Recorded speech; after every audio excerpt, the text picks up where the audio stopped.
Welcome back to another interview with a top producer from the Dig Agency. My name is JD, and thank you guys for being here today. I've got the pleasure of speaking with my good friend, Mr. Brandon De La Pena. Brandon, welcome. How's it going? All right. And so just to cover a few things, Brandon, we're going to talk today kind of about the details of your success, right? And really the goal here is number one, if there's somebody out there who's never sold insurance before and like, man, is this for me? Can I actually do this?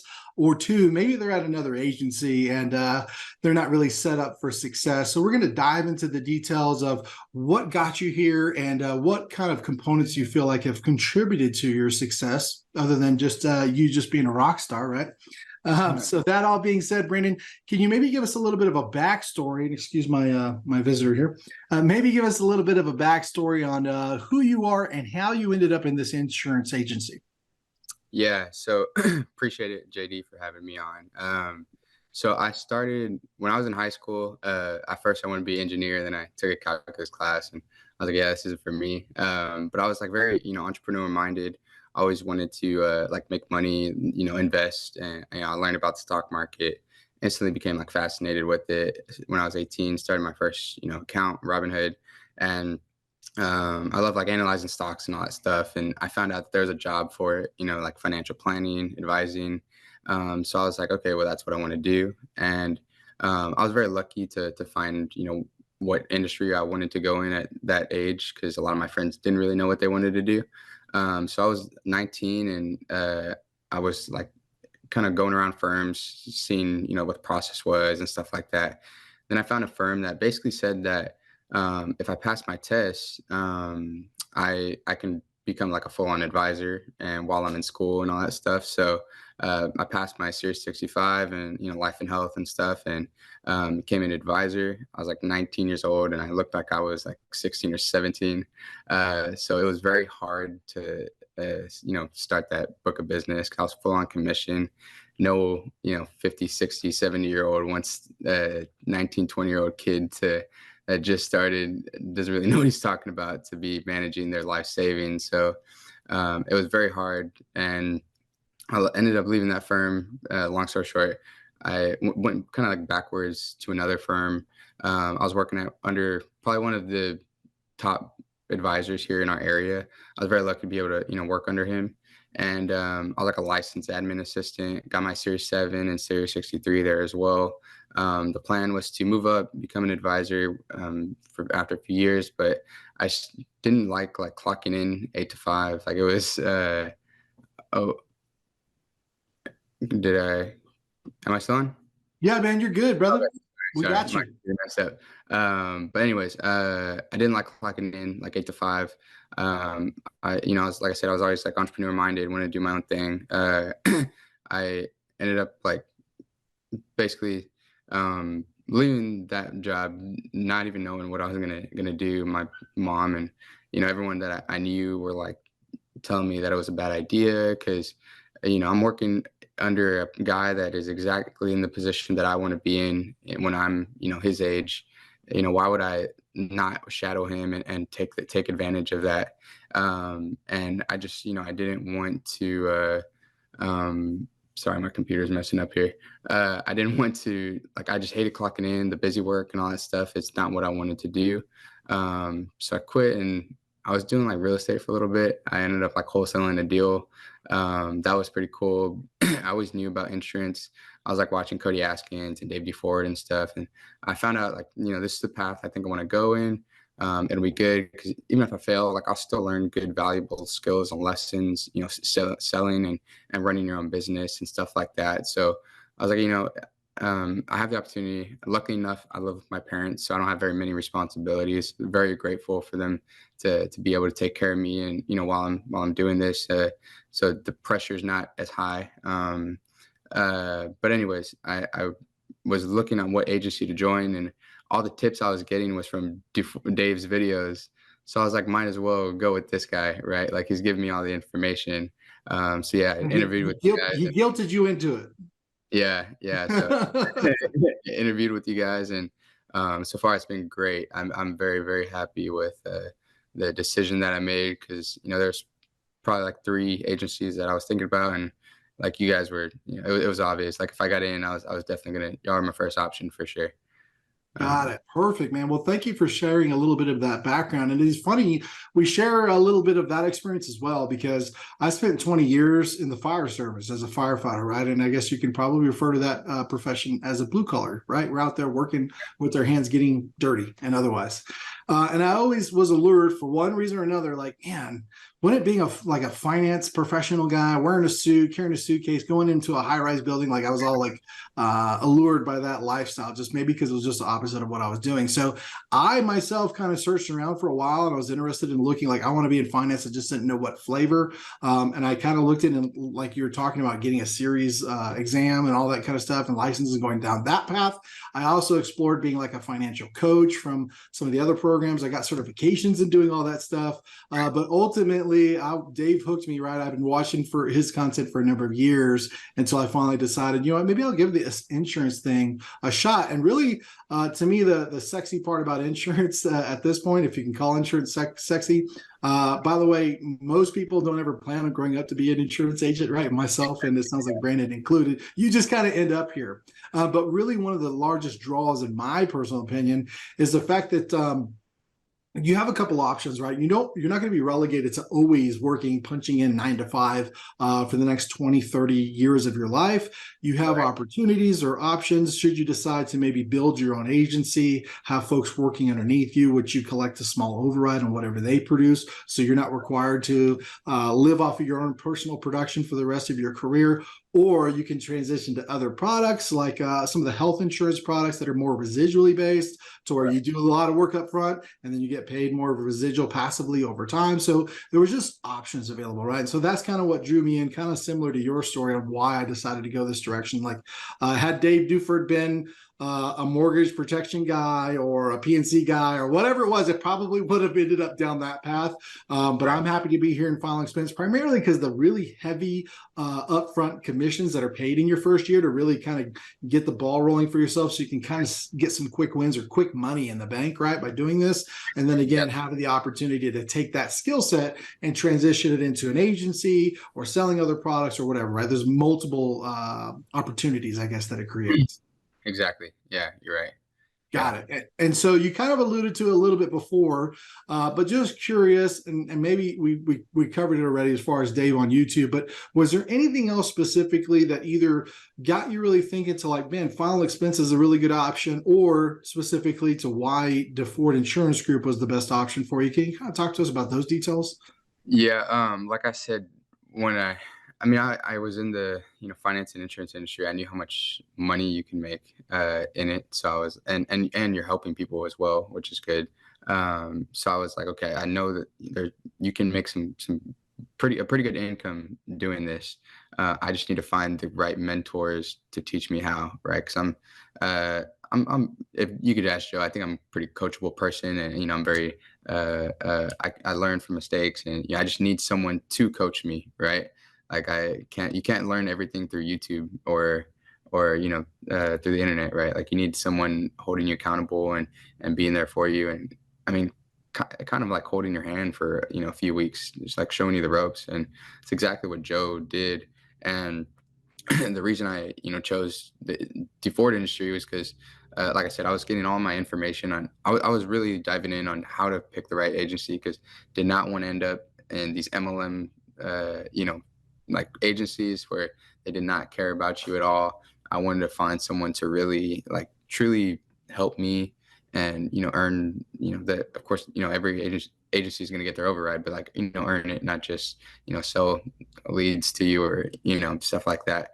And Dave's like videos where you could tell he's very anti MLM, very wants you to have the mentorship and training to be able to turn you into that agent, successful agent. And I mean, nothing that he says in his videos are lies at all. Like everything he says is true. I've been a part of it, and if anything, it's better than what he says. Like the experience has been amazing.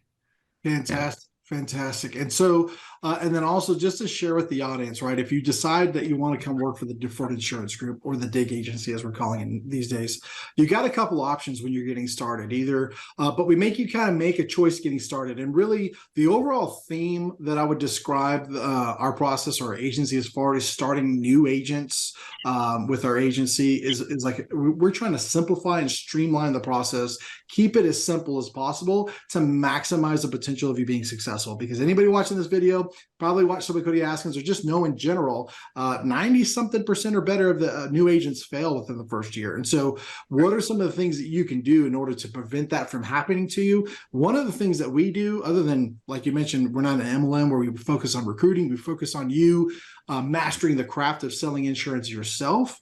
But a couple of the other things that we do in addition to that is we make agents start with a single product to get started. So focus on final expense out the gate is, like we talked about, it's really heavy first year commission wise. That's the reason why we start there. And then as you get more experience, if you want to complicate your business, then you could decide to add other products like your health insurance and ACA, Medicare, things of that nature.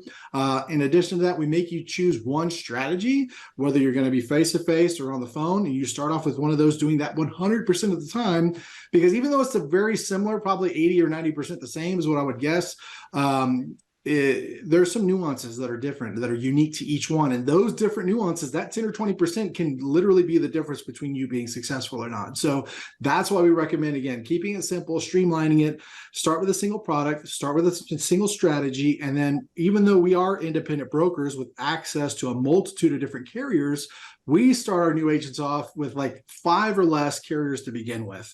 And then as you gain experience, depending upon if you're a telesales agent or face-to-face agent, what state you're in or what demographics that you're running into commonly will dictate which carriers and when you start adding those additional carriers on. So again, just kind of a highlight overview of like why we keep it that way, because the simpler that you can keep your business, the more likely you are to succeed. So speaking to that, Brandon, can you maybe talk to the folks here about why did you specifically decide to start with final expense? Because that's a common question that we get. Yeah, I'm sorry, not final expense, but face-to-face. That's what I meant to say. Sorry. oh, okay. Yeah. So face-to-face, well, because my goal going into it when I first started was I wanted to do, final expense, then Medicare, then the advanced markets like annuities, and then eventually I wanted to like open my own back to the finance. I wanted to, open my own finance firm and do financial planning and stuff like that. And now that I'm getting into it, it's kind of changed. That plan has changed. Now I'm like thinking about starting an agency one day. But I mean, in regards to your question, the reason I did face-to-face was because I'm going to be face-to-face, if I wanted to become a financial advisor. So like I wanted to build those skills now of sitting face-to-face and running a meeting and taking charge of a meeting and learning those skills so that way they can easily transition over to my end goal. Because I knew telesales was cool, right? You can make money from your house and I thought about it, but I was just like, my end goal, I'm not going to be doing that over the phone, right? Like I need to be learning those skills face to face now, and a more simpler product too, and then work your way up. Yeah. Yeah, no, that's a good point there. And there are certainly some advantages to starting off face-to-face. I would say overall face-to-face is a slightly higher success rate than telesales. My own personal assumption to that is I think the people that fell out of the telesales, that kind of makes the difference, is the fact that a lot of people are sold on the idea of telesales like making money from home, right? They kind of like that catchphrase there. It's a hot button, like clickable title on YouTube. However, what they're not prepared for is to work from home. Like there's a certain amount of work that is required to make the money, right? And I think people just have a little bit of a false understanding of what that is. Hopefully not gathered from us, because again, like Brandon alluded to, we try to be as transparent and paint you the most realistic picture possible. So that way we maximize the potential for you being successful if you know what to expect prior prior to getting started. So like I mentioned, there's a couple of advantages getting started with face-to-face. There are certainly agents though in our agency that are successful in face-to-face. We certainly have agents that are successful in telesales. You'll just have to decide for yourself, right? Unfortunately, it's not a decision that I can make for you or anybody else can make for you.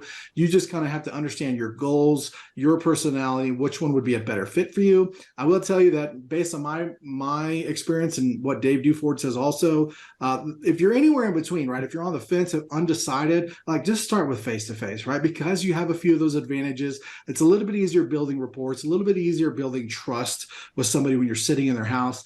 And not only that, I would argue to say that your persistency is likely to be a little bit higher than on the phone because they're going to remember you more if you sat down in their house and had a conversation and asked about their cat or whatever it may be. You're going to stick in their head a little bit more. That relationship is going to be a little bit stronger. So again, there's certainly advantages to telesales, not to get into those, but obviously some advantages going face-to-face to begin with as well. Now, the next thing I wanted to chat with you, Brandon, as far as I understand, you are in our career program, or what we call the career program, which is what our free lead program. Can you maybe describe what exactly that process, what the career program is, and why you chose that in particular?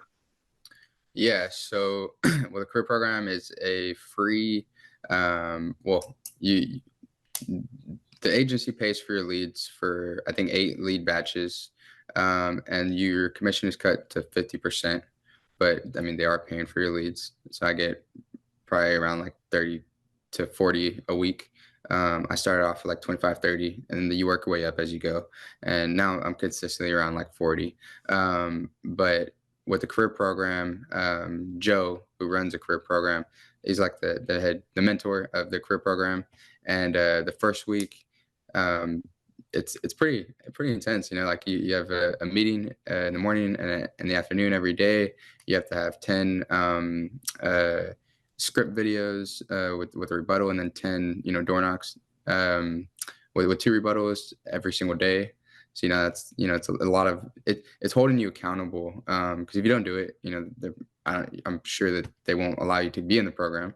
So it holds you accountable, because I know, I mean, I'm a motivated person, but if they didn't have that, I definitely would not have done that many script rehearsal videos myself. So it's definitely good because it holds you accountable, makes you it's like having a coach there, someone, and it's good because Joe, like, it's like watching film on yourself, like in basketball, you watch film and you have a coach going over like things, and you go practice it. Well, it's the same thing like with Joe. I send in my film, or even recordings from any time I'm in houses or something, and he'll go over it, go through everything and say, hey, why didn't you go deeper into the why on this guy? You need to really press where it hurts, and this caused you for the deal to fall through. So you gotta do this. Then we rehearse it, and then the next day I go out and I'm working on that. I'm practicing it, and it's good to have that person, because like when you're in the insurance industry, you're all by yourself. Like you feel like you're all by yourself out there, but like having Joe, he literally picks up the phone any time of the day. I'm the first week I probably would not have closed a sale if without him. Like, I mean, I was calling him, like asking him questions, and it's really cool to have that like in your pocket to just help you out, especially when you start. Yeah, no, 100%. And then just to reiterate kind of what you're saying, and for everybody here in the room to understand that the coaching program is available for all of our agents. So whether you decide to go into the telesales or face-to-face, and whether you decide to go as a career agent, where you're getting free leads, or if you decide to start as what we call it, an independent broker, where you're paid 100% commission, but you're buying your own leads. So regardless of which one of those strategies you choose, you're going to have access to a coach, just like Joe Bushalaki that Brandon is referring to. You're going to have somebody in your corner to help you close deals, right? And I don't know if you've ever done this. I had this experience, Brandon, but I literally have been in several houses, probably almost once a week whenever I was in the field, where I would call my coach on the phone and like I had a question or whatever it was, or I just use it sometimes as a closing tactic. We're like, hey, I'm not really sure on this information right here. I'm pretty confident this is the answer, but just because I want to do right by you and make sure that I'm doing my best job that I could possibly do, let me just confirm this information. Then I'll get him on the phone. It's like, oh yes, that is correct. That's good. Like, you know what I'm saying? It just gives you a little bit more like rapport or whatever you want to say in the house. So I would say like again, my first week probably wouldn't have closed the deal without him. And even like this past week, I'm trying to, not have to call him, like, go really independent.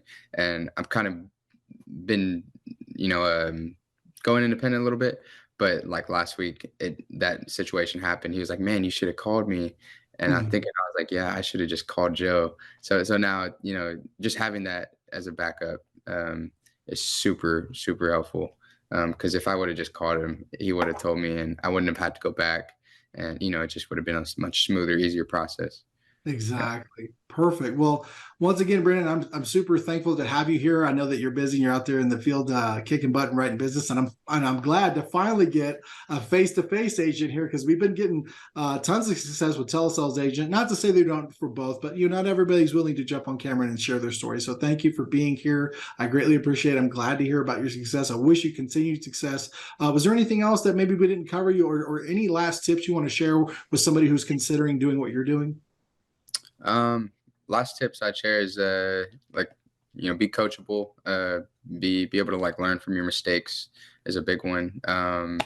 Like all the basic like cliche things that you see on like Nike t-shirts is, motivated, dedicated, stuff like that. But yeah, I mean, it's really nothing special. Like I'm not anything special. Like whenever I first started, I thought, Dave and Joe or, all these salespeople you have to have like this, they have to be different have a different mindset. And it's really not like that at all. Like it's really just going out there and like setting a goal and having the mindset to, achieve that goal and not, because there's going to be so many days where, it goes highs and lows like a roller coaster. Like I'll have 3 sales in one day and the next day I have 0, and like I'll knock 20 doors, 0. And, it sucks. And getting through those days and, staying motivated and to push through and just learn from the mistakes. That's where you really have to like focus and get your mind right. But yeah. Yeah, no, I really appreciate it. I think that's helpful insight and very valid as well. Because I'll echo that. The people that are in our agency that are the top producers, like these aren't folks that have some kind of a secret sauce. Like they're just the best with people. They've got the best, like they don't have some special skill set. The number one differentiator between those that are successful and those that aren't is just the amount of work that you're willing to put in. And like I always found that reassuring. Like, oh, if I just work hard, like I could eventually get there. Like yeah, 90% of the success is just working hard and putting in the effort. So again, Brandon, thank you for sharing that. If anybody here on the call is interested in learning more about the DeFord Insurance Group, make sure to go to daviddeford.com. We got more information there if we're ready to apply. I also host a daily Q&A call for people that are interested in our agency but want to learn more before they jump in with both feet, which is, we totally encourage folks to do that. So all the links should be down there in the description. And once again, thank you, Brandon, for being here. I wish you continue success. And also, I'll be seeing you in Dallas. We've got a roadshow coming up here that we're doing between now and the end of the year. Next stop is going to be Dallas, probably by the time you guys are watching this here on YouTube. We've already completed that event, but make sure you check the website to see where we're going to be upcoming. And one last time, Brandon, thank you, my friend. I appreciate you.